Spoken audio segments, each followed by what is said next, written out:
ایران نے خطے میں امریکی فوجی اڈوں کو نشانے پر رکھ لیا۔ قطر، عمان، کویت اور اردن میں امریکی تنصیبات پر حملے۔ متحدہ عرب امارات اور بحرین میں بھی میزائل حملوں کی اطلاعات۔ پاسداران انقلاب کا عمان کی ضخم بندرگاہ میں امریکی لاجسٹک مراکز کو نشانہ بنانے کا دعویٰ۔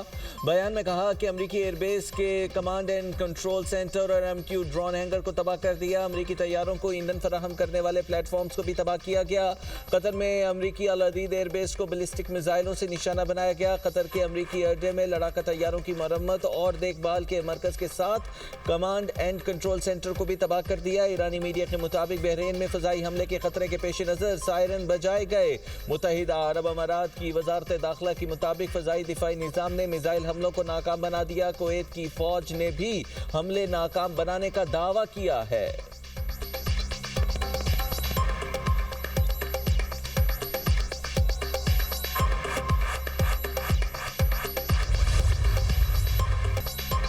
امریکہ کا حملوں کی تیسری لہر کے دوران ایران میں 140 فوجی اہداف کو نشانہ بنانے کا دعویٰ۔ امریکی سینٹرل کمانڈ نے بیان میں کہا امریکی افواج نے لڑاکا طیاروں، ڈرونز اور بحری جہازوں کے ذریعے حملے کیے۔ ایرانی میزائل اور ڈرون تنصیبات، بحری مراکز، گولہ بارود ذخیرہ کرنے کی سہولیات کو نشانہ بنایا۔ رواں ہفتے کے دوران کیے گئے 3 حملوں میں ایران کے 300 سے زیادہ اہداف کو نشانہ بنایا۔ بین الاقوامی میڈیا کے مطابق جنوبی ایران کے شہر اسلویہ اور بوشہر دھماکوں سے گونج اٹھے۔ بندر عباس اور سریک میں دھماکے سنے گئے۔ ساحلی شہر چابہار میں بھی دھماکوں کی آوازیں۔ بندردیر میں 5 اور جاسک میں 10 سے زائد دھماکے رپورٹ ہوئے۔ سینٹ کام کا کہنا ہے کہ کارروائی پاسداران انقلاب کی جانب سے قبرص کے پرچم بردار کنٹینر بردار جہاز پر حملے کے بعد کی گئی، جبکہ ایرانی حملے کے بعد عملے کا ایک رکن لاپتہ ہے۔ جہاز پر آگ لگ گئی اور انجن روم کو شدید نقصان پہنچا۔ حملے امریکی صدر کی ہدایت پر کیے جا رہے ہیں۔ مقصد ایران کی بحری جہازوں کو نشانہ بنانے کی صلاحیت کو کمزور کرنا ہے۔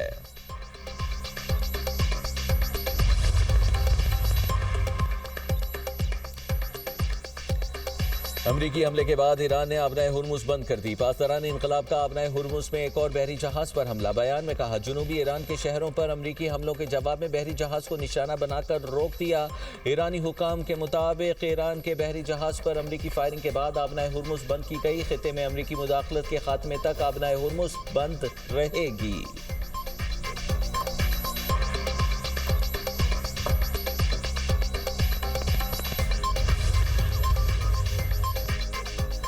وزیر خارجہ اسحاق ڈار اور ایرانی وزیر خارجہ عباس اراغچی کے درمیان ٹیلی فونک رابطہ۔ خطے کی بدلتی صورتحال پر تبادلہ خیال۔ اسحاق ڈار نے کہا فریقین اسلام آباد MOU کے مطابق کشیدگی میں کمی کی رائے اختیار کریں۔ فریقین تحمل اور بردباری کا مظاہرہ کریں۔ تنازعات کے حل اور امن کے لیے مذاکرات اور سفارتکاری ہی واحد راستہ ہے۔ اسحاق ڈار کا امن و استحکام کے لیے کردار جاری رکھنے کے عزم کا اظہار۔ نائب وزیر اعظم اسحاق ڈار کا سعودی وزیر خارجہ شہزادہ فیصل بن فرحان سے بھی ٹیلی فونک رابطہ۔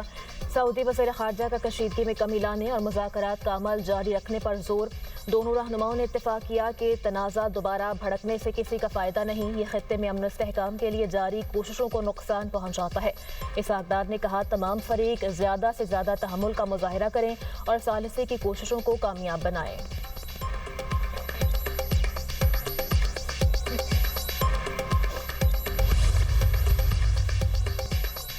ایران کو اپنے فیصلے کی قیمت چکانا ہوگی۔ امریکی وزیر دفاع پیٹ ہیگسٹ نے خبردار کر دیا۔ سوشل میڈیا پلیٹ فارم پر کہا کہ غلط فیصلے ایران کے لیے مہنگے ثابت ہو رہے ہیں۔ امریکی وزیر دفاع نے سینٹ کام کا ایکس پیغام بھی شیئر کیا۔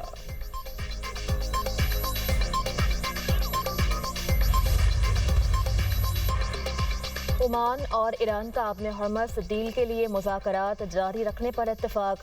ایران کی آبِ ہرمز کے لیے مشترکہ انتظامی نظام قائم کرنے کی تجویز۔ عمان نے 2 الگ الگ کنٹرول راستوں سے بحری ٹریفک منظم کرنے کی تجویز دی۔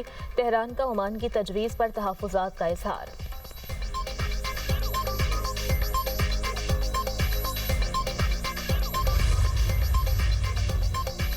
اقوام متحدہ میں ایران کے مندوب امیر سعید ایروانی کا امریکہ کو انتباہ۔ کہا اگر امریکہ نے ڈیل کے تحت اپنے وعدے پورے نہ کیے تو ایرانی حکومت مفاہمتی یادداشت پر عمل ترک کر دے گی۔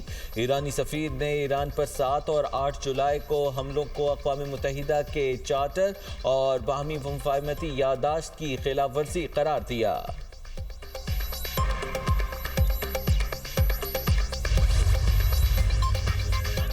قطری وزیر اعظم اور متحدہ عرب امارات کے وزیر خارجہ کا ٹیلی فون پر رابطہ، خطے کی تازہ صورتحال پر تبادلہ خیال۔ دونوں رہنماؤں نے خطے میں کشیدگی کم کرنے، امن و استحکام کے فروغ اور جاری سفارتی کوششوں پر گفتگو کی۔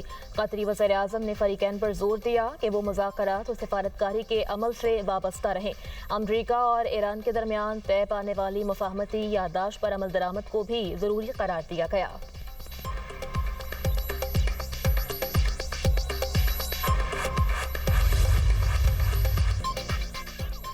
ملک سے ہم دشمن دہشت گردوں کے خاتمے کا مشن، پاک فوج، ایف سی اور پولیس کی کارروائیوں کے دوران مزید 3 خوارج جہنم واصل۔ دہشت گردوں کو فضائی اور زمینی آپریشنز کے ذریعے نشانہ بنایا گیا۔ آپریشن شعبان میں جہنم واصل کیے گئے دہشت گردوں کی تعداد 67 ہو گئی۔ سیکیورٹی فورسز کی بلوچستان میں N25 کراسنگ کے قریب کارروائی، فطرت الہندوستان کے 2 دہشت گرد جہنم واصل، قبضے سے اسلحہ، دستی بم، موٹر سائیکل، موبائل فون اور دیگر سامان برآمد۔ 5 جولائی سے اب تک آپریشن شعبان اور دیگر انٹیلیجنس بیسڈ آپریشنز میں مجموعی طور پر 105 خارجی دہشت گرد جہنم واصل کیے جا چکے۔ وزیر اعظم کا آپریشن شعبان کی کامیابی پر سیکیورٹی فورسز کو زبردست خراج تحسین، کہا ملک سے دہشت گردی کو جڑ سے اکھاڑ پھینکیں گے۔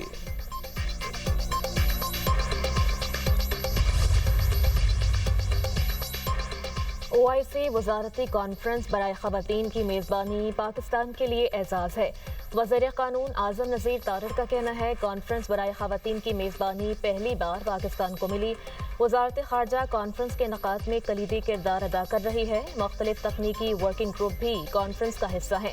وزیر اعلیٰ پنجاب مریم نواز، وفاقی وزیر شیزہ فاطمہ اور خواتین کی بڑی تعداد کانفرنس میں شریک ہوگی۔ کانفرنس میں خواتین کو درپیش چیلنجز پر غور ہوگا۔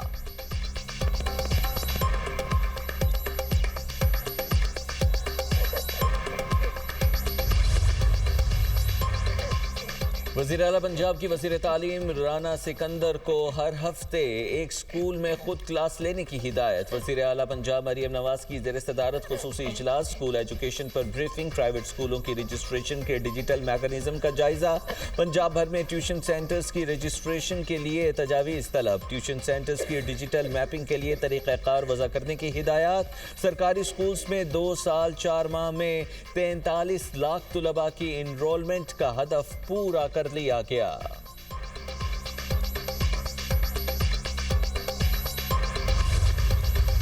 فیفا ورلڈ کپ میں دفاعی چیمپئن ارجنٹینا نے سیمی فائنل کے لیے کوالیفائی کر لیا۔ چوتھے کوارٹر فائنل میں ارجنٹینا نے سوئٹزرلینڈ کو 3-1 سے شکست دے دی۔ مقررہ وقت تک مقابلہ 1-1 سے برابر رہا۔ میچ کا فیصلہ اضافی وقت میں ہوا۔ ایلیکس میک نے جولین الواریز نے ایک گول سکور کیا، جبکہ ارجنٹائن کی جانب سے تیسرا گول مارٹینیز نے کیا۔ تیسرے کوارٹر فائنل میں انگلینڈ نے ناروے کو شکست دے کر سیمی فائنل کے لیے کوالیفائی کر لیا۔ انگلش ٹیم نے 2-1 سے کامیابی سمیٹی۔ مقررہ وقت تک میچ 1-1 گول سے برابر رہا۔ میچ کا فیصلہ اضافی وقت میں ہوا۔ انگلینڈ کی جانب سے دونوں گول بلنگم نے کیے، جبکہ ارجنٹائن اور انگلینڈ کے درمیان سیمی فائنل ٹاکرا ہوگا۔ پہلا سیمی فائنل فرانس اور اسپین کے درمیان کھیلا جائے گا۔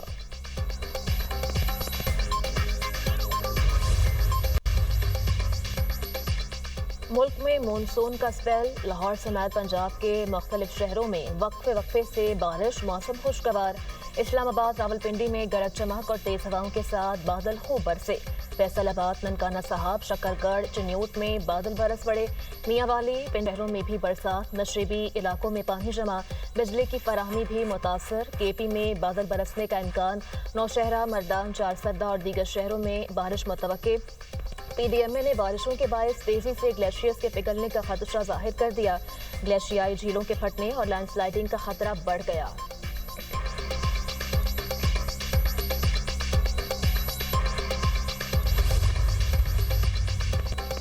K2 ایئر کے تباہ ہونے والے کارگو طیارے کا ملبہ کراچی پہنچا دیا گیا۔ تحقیقاتی ٹیم نے ملبے کا ابتدائی معائنہ کیا۔ تباہ شدہ طیارے کے اہم آلات اور پرزے ملنے پر تحقیقاتی ٹیم دوبارہ کراچی آئے گی۔ پائلٹ رضوان اور انجینئر عارف کی غائبانہ نماز جنازہ آج ہوگی۔ K2 ایئر کا کارگو طیارہ 7 جولائی کو سمندر میں گر کر تباہ ہوا تھا۔ حادثے کے بعد سے عملے کے 5 اراکین لاپتہ ہیں۔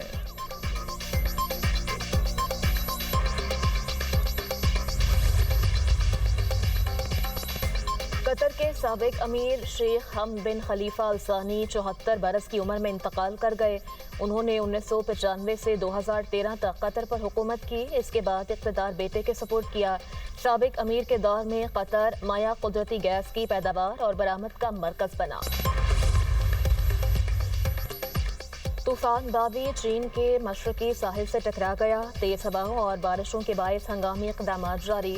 17 لاکھ سے زائد افراد کو محفوظ مقامات پر منتقل کر دیا گیا۔ چین کے مشرقی ساحلی علاقے میں اسکول بند، بحری سروسز معطل، امدادی اور ہنگامی ٹیمیں الرٹ۔ فلپائن میں طوفان باوی کے باعث لینڈ سلائیڈنگ اور شدید بارشوں سے ہلاکتوں کی تعداد 17 ہو گئی۔ تائیوان میں شدید بارشوں تیز ہواؤں کے باعث 14,000 سے زائد افراد کا انخلا۔ جاپان کے جنوبی جزائر میں طوفانی موسم کے باعث 200 سے زائد پروازیں منسوخ۔